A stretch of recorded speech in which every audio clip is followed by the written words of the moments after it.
সাহেব বলেছেন, আমরা সবাই রাষ্ট্রের কাছ থেকে দাবি দাওয়া পেশ করি, খুব স্বাভাবিক, কিন্তু রাষ্ট্রকে আমাদের দেওয়ার চেষ্টা করা দরকার। তার সাথে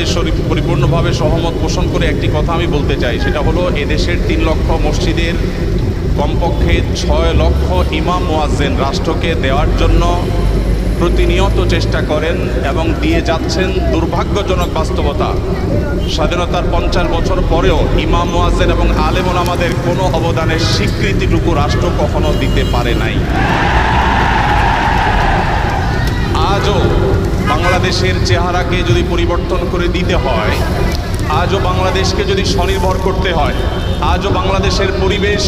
সচেতনতা সৃষ্টি করে যদি সাফল্য অর্জন করতে হয়, পরিবেশ বিপর্যয় যদি রোধ করতে হয়, যে কোনো দুর্যোগ মোকাবেলা যদি সফলভাবে করতে হয়, দেশের শুধু মসজিদগুলোকে ইমাম মুয়াজ্জিনদেরকে যদি রাষ্ট্র অন করে, ইমাম মুয়াজ্জিনদেরকে যদি সে সুযোগ দেয়,